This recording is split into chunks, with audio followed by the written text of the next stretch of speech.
Bom dia, a paz do Senhor Jesus Cristo esteja com todos vocês que vão ouvir esse vídeo, né?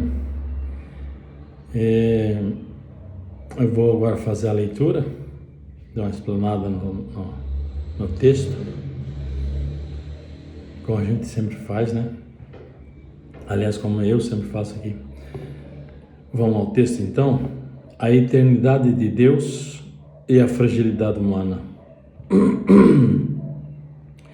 Senhor, Tu tens sido o nosso refúgio de geração em geração, antes que os montes nascessem, ou que Tu formasses a terra e o mundo, de eternidade em eternidade, Tu és Deus.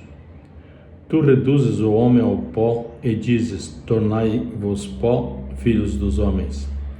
Porque 1000 anos são aos teus olhos como o dia de ontem, que passou, e como a vigília da noite. Tu os leva como uma corrente de água, são como um sono de manhã. Aliás, são como um sono. De manhã são como a erva que cresce. De madrugada floresce e cresce, à tarde corta-se e seca-se. Pois somos consumidos pela tua ira e pelo teu furor, somos angustiados. Diante de ti pusestes as nossas iniquidades, os nossos pecados ocultos, à luz do teu rosto. Pois todos os nossos dias vão passando na tua indignação. Passamos os nossos anos como um conto que se conta. Os dias da nossa vida chegam a 70 anos e se alguns pela sua robustez chegam a 80 anos, o orgulho deles é canseira e enfado. Pois cedo se corta e vamos voando. Quem conhece o poder da tua ira e a tua indignação, pelo qual deve ser temido? Ensina-nos a contar os nossos dias, de tal maneira que alcancemos corações sábios. Volta-te para nós, Senhor, até quando? E aplaca-te para com os teus servos. Farta-nos de madrugada com a tua benignidade, para que nos regozijemos e nos alegremos todos os nossos dias. Alegra-nos pelos dias em que nós afligistes e pelos anos em que vimos o teu mal. Apareça a tua obra aos teus servos, a tua glória sobre os teus filhos, e seja sobre nós a formosura do teu Senhor nosso Deus, do Senhor nosso Deus, e confirma sobre nós a obra das nossas mãos. Sim, confirma a obra das nossas mãos. Então aqui vemos que a eternidade de Deus e a fragilidade do ser humano, né? E Deus, ele existe de eternidade e eternidade. E ninguém pode tentar saber a origem de Deus. Deus não permite isso. Ele sabe, mas não deu ao homem saber isso. Se os homens quisessem saber disso, eles vão indo se atolando cada vez mais como se fosse um lamaçal e acabam morrendo. Alguns até loucos, porque Deus não permite ninguém a saber aquilo que ele não quer que saiba, que também não pertence ao homem, pertence a Deus. É ele que é o dono do universo, ele que é o que criou todas as coisas, Ele que existe de eternidade em eternidade. Os nossos dias aqui são passageiros, né? E diz assim que Senhor, Tu tens sido o nosso refúgio de geração em geração, antes que os montes nascessem, ou que Tu formastes a terra e o mundo, de eternidade a eternidade, Tu és Deus. Ele existe de eternidade a eternidade, antes que houvesse a terra, né, houvesse luzeiros, sol, lua, estrelas, antes que houvesse criado os animais, criado tudo, Deus já era de eternidade a eternidade. É o que eu digo, o segredo de Deus, não adianta o homem querer saber, que não vai saber nunca, nunca. As coisas mais simples ele não sabe.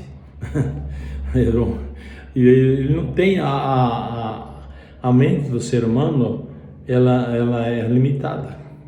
Ela tem um limite, não passa daquilo que Deus não permite. Ele pode estudar a vida inteira, ele nunca vai chegar na mesma coisa. Às vezes vai estrambelhar para outros lados, né? Fica meio doido da cabeça, porque querer saber o que é o segredo de Deus, ele vai acabar ficando doido da cabeça, porque ele não vai saber nunca. Então, diz assim que Deus existe de eternidade a eternidade. Antes que formasse a terra, o mundo, e de eternidade a eternidade ele já existe. Tu és Deus, diz a palavra. Tu reduzes o homem ao pó. Olha, Tu reduzes ao homem ao pó, tornai-vos pó, filho dos homens. É o que acontece com nós, né? Fomos feitos, o Adão foi feito do pó, mas nós, se viemos de lá para cá já, né? E estamos nessa geração, mas somos pó, do mesmo jeito que foi feito Adão lá do pó. E a hora que uma hora torna o pó. O dia que ressuscitar, ele recebe um corpo transformado, né? Aquele que for salvo em Cristo, ele recebe um corpo transformado. Ou seja, aparentemente a carne é do mesmo da mesma forma que ele está aqui, mas não é, porque ele é transformado. Ele é um corpo de glória já. Então, nós somos muito pequenininhos, nós não somos nada. Engana-se o homem a achar que é alguma coisa. E diz aqui mais a palavra: porque 1000 anos são aos teus olhos como o dia de ontem que passou, e como a vigília da noite. Ou seja, os dias do homem é como um dia que passou, e como a vigília da noite que já se vai. É muito pequenininho. A nossa vida é um sopro. Você foi. E se o homem não buscar Deus enquanto ele tem tempo de buscar Deus e buscar salvação em Cristo, ele perde seu tempo. Quem não tem tempo para Deus, eu já vi umas frases aí nos caminhões, do carro, né? Quem não tem tempo para Deus está perdendo seu tempo. Porque o tempo do homem é muito curto. Você pensa, o cara está andando ali tudo tranquilo, sossegado e tal. No outro dia já soube, deu um infarto, ele morreu.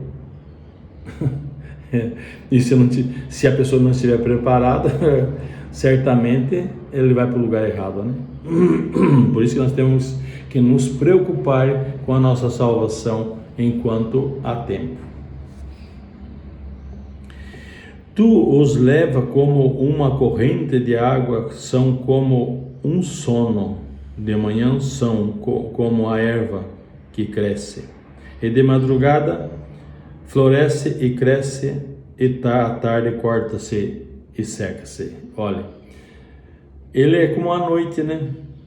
É como um sono que você vai dormir quando no outro dia já acabou.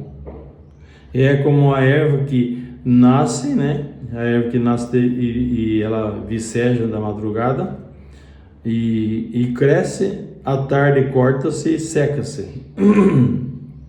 Passou o quê? 24 horas. Ou seja, o tempo dela que está mostrando é curto. Assim é a vida do homem. A vida do homem é curta. É uma comparação correta, né? O dia vem, pá, você acabou a noite, vem, você foi. Assim a vida do homem vem, e certo que quando ele nasce, ele já sabe que os dias já estão contados, já vai. Então, o que nós estamos vendo dentro da palavra aqui, nesse texto? A eternidade de Deus e a fragilidade do ser humano, que é como a erva, é como um sopro, é como o dia que passa, assim por diante. E diz assim: pois somos consumidos pela tua ira e pelo teu furor somos angustiados. O que significa isso? Por causa do homem, do pecado do homem. Ele é castigado, ele fica, vamos dizer assim, angustiado porque está no pecado, consumido pela ira do Senhor porque está no pecado. E muitas vezes as pessoas morrem mais cedo que se pensa, né? Porque estão no pecado, estão na fragilidade humana e na fragilidade de o perigo vir contra e ceifar a vida dele. Então é para ver que a gente não é nada. Quem pensa que é alguma coisa se engana. Ele diz mais aqui: diante de ti pusestes as nossas iniquidades, os pecados, né? Diante de ti pusestes as nossas iniquidades, os nossos pecados ocultos, à luz do teu rosto. Ou seja, não existe pecado oculto para o homem. O homem diz que tem pecado oculto, né? Que a palavra está dizendo aqui. Mas sobre a luz do rosto de Deus desaparece o que está escondido. Não existe nada escondido aos olhos de Deus, porque Deus enxerga no escuro. Para nós, o escuro é escuro, o claro é claro, mas nossa visão não é igual à visão que Deus tem, que é espiritual, né? Então, ninguém se esconde dos olhos de Deus. A iniquidade que você faça, o pecado que você faça, não é escondido aos olhos do Senhor. O Senhor está olhando. E está um anjo escrevendo tudo que você está fazendo. Tudo que a pessoa faz, o anjo vai escrevendo. E vai chegar o dia, Jesus falar aqui: olha aqui o que você fez, nada disso você me pediu perdão, você não me recebeu e você não pediu perdão. Então, teu lugar não é aqui. Então é assim, é a fragilidade do homem, né?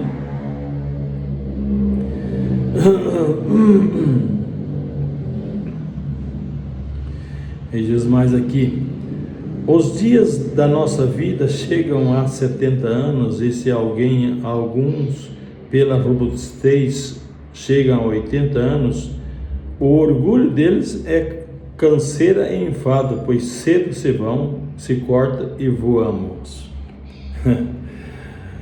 Para ver, né, os anos do homem, a média, né, até 70, 80 anos. Alguns vai pela robustez um pouco mais, né, 80, 90, 100, 120, é muito raro, né, mas cedo se vai, se corta e sai voando. Voando quer dizer, não é nada, acabou, ele morreu, desapareceu, entendeu? Porque o espírito vai para algum lugar, ele vai, mas o corpo fica no chão até a ressurreição, porque existe a ressurreição dos que estão em Cristo, e na última ressurreição ressuscita todos, uns para a vergonha eterna e outros para a salvação. Os para a vergonha eterna, esse da última ressurreição, os da primeira para a salvação, porque eles morreram em Cristo. Quem conhece o poder da tua ira ou da tua indignação, pelo qual deve ser temido? Muitos homens não temem a Deus e falam que não existe Deus, né? Tem um Deus fraco da cabeça aí. É fraco da cabeça dizer que não existe Deus, é uma fraqueza mental muito grande, hein? Não existe outra explicação. Mas eu estou rindo, mas é sério, né? Aqui perto, em frente à minha casa, tem uma família que diz que não crê em Deus. Eu falei: meu Deus do céu, quem não crê já está condenado. Jesus diz: quem não crê já está condenado. Então, e eu já falei de Jesus para eles ali, mas ficam assim meio se retorcendo, né? Não falam nada, porque moram na frente da casa dele, chegaram esses dias aqui, e eu tenho 37 anos no mesmo lugar. Então, Sou um dos mais velhos do bairro aqui.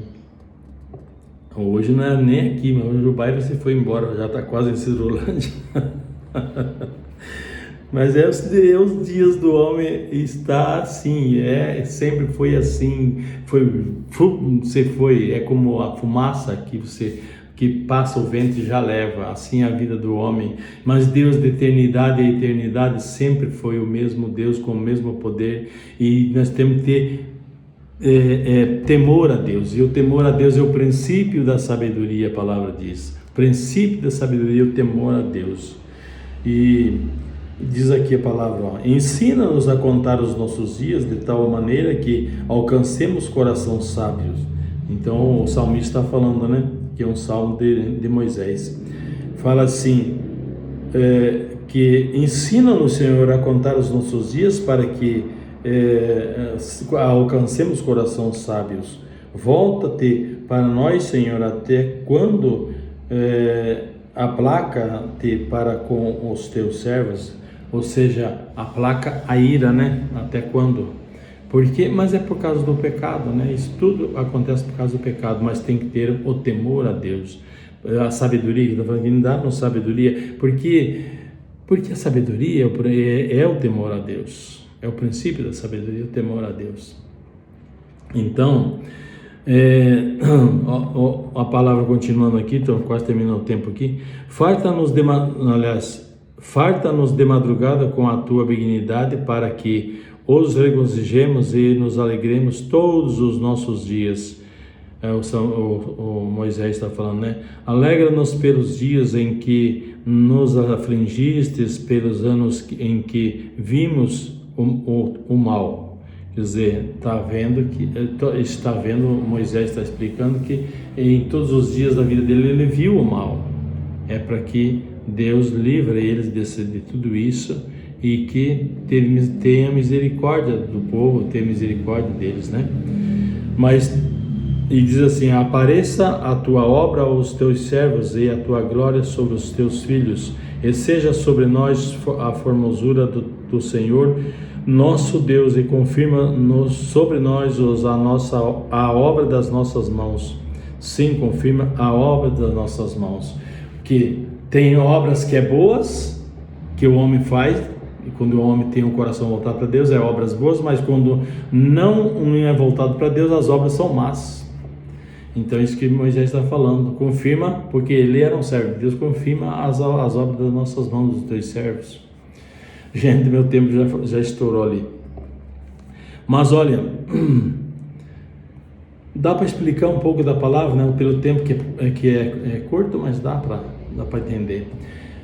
Vou orar agora. Senhor, em nome do Senhor Jesus Cristo, eu te peço, papai, pela tua graça, pela tua misericórdia, pelo teu poder sobre todos nós, e peço, Senhor Deus, visita todos os povos, tribos, línguas e nações da face da terra, todos os que estão enfermos, doentes, que precisam de cura, e outros de libertação, e outros de salvação. Senhor Deus, todos que precisarem de cura, libertação e salvação, sejam libertos, transformados, e que seja tudo para a honra e glória em nome do Pai, do Filho e do Senhor Espírito Santo. Amém.